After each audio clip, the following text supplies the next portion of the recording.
Hey everybody, and welcome to Workshop Wednesday, week 5. This one is going to be about adaptability and how it is the WD-40 of your life skills toolbox. So I want to thank everybody for hanging in there with me and, keeping up with these. Tell me what's working for you. Drop a comment, direct message me, however you need to get a hold of me.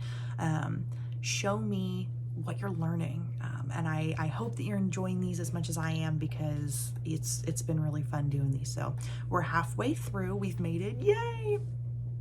We're going to kind of wrap up what we've been discussing so far, and I'm going to show you how that fits into adaptability being that WD-40, helping things move along. So we're going to do that with my acronym, the adaptability TARP. I'm a mechanic's daughter, so these references are just kind of on par with what I grew up with. We're actually going to have one about duct tape in your life skills toolbox in the coming weeks, so stick with us for that. The adaptability TARP is as follows: time, admission, reflection, and practice. Time is needed for adaptability because all of the things that we've been talking about, you're coming into your own individuality, setting your boundaries, things like that, they all take time.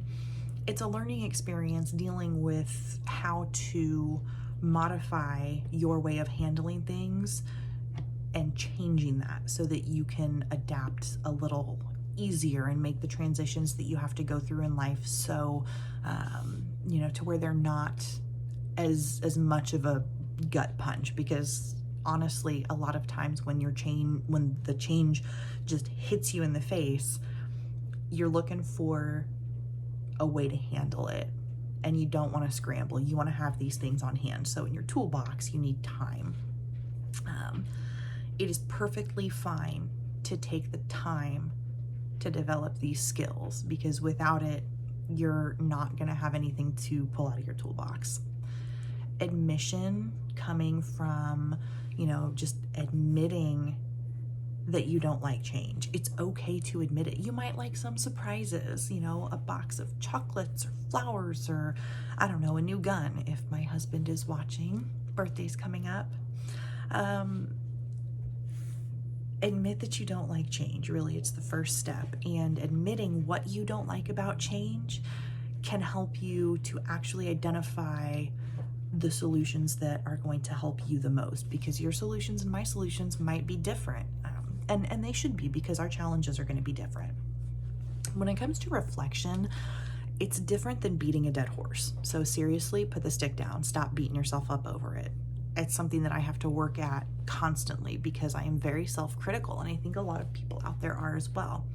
So we can reflect on things without overanalyzing them and then getting stuck with our forward progress, being hindered because we're living in the past and stressing over things that we can't change. So in order to have that adaptability, that flexibility when it comes to the challenges you're going to face, reflection on things that you thought you could have done better at, things that went really well, those are all going to give you the experience to pull out of that toolbox when the challenge arises, so that you're not scrambling for a solution and getting frustrated. Using specific language helps a lot. So reframing how you're talking about things, instead of saying I screwed that up, or I messed that up, or I use a lot more colorful language sometimes. Think of it as, I'm going to do that differently next time. That didn't work for me this time. Let's try it differently next time. That can be a real game changer, reframing that language, because you're also reframing your mindset. Practice. Everything that we do, everything that we discuss takes effort. There is no way around it. A lot of this takes some really hard work and a lot of very introspective work on your part as an individual.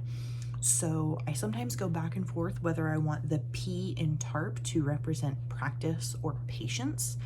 And I have come to the conclusion that for our purposes of adaptability and learning how to do that, we can use them both together and we can use them interchangeably.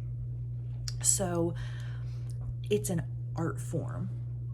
Practicing something to get to the patience level that you need is an art form. Anyone who has met me can tell you, if you've met me yourself, you know this. I am not a patient person, so this is a constant learning experience for me, and I'm always trying to hone those skills so that I don't get flustered when that situation or that change or that, challenge comes up. Give yourself the patience to practice.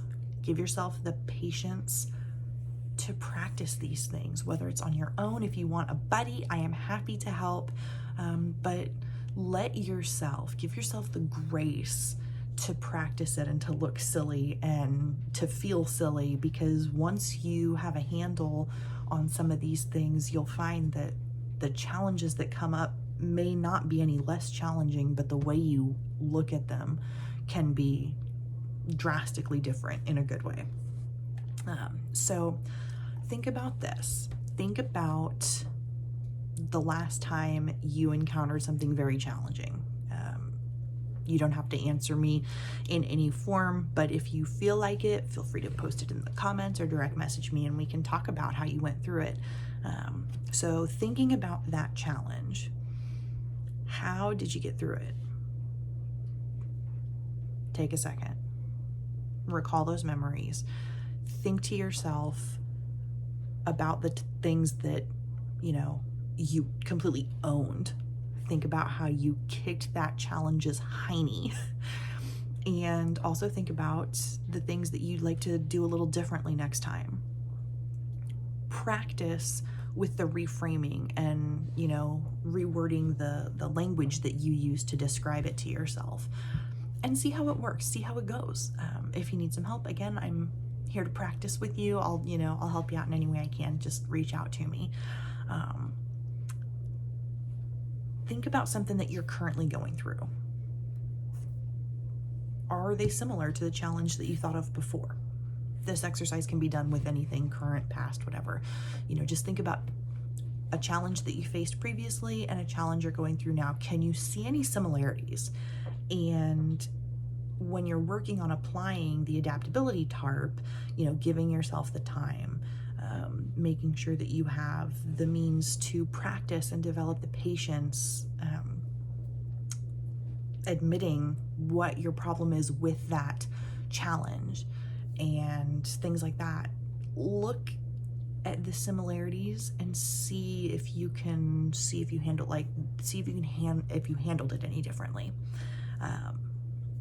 As I stutter over my words, think about them, compare them, make notes. Again, I will always say this, I'm a big fan of journaling, but think about how you have done those, worked through those challenges in the past versus something you might currently be going through, and see if there's anything you can tweak that'll help you handle it in your mind better.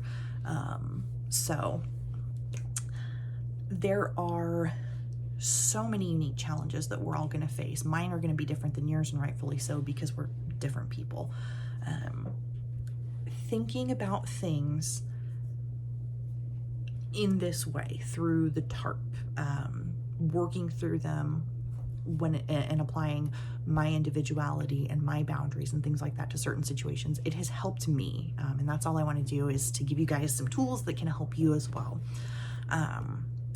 Usually don't predict challenges that pop up. If you can, great. I would love to know your secret, but a lot of times they just come out of nowhere and smacks in the face. So these are just a few things that you can pull out of that adaptability toolbox, and just give it hell.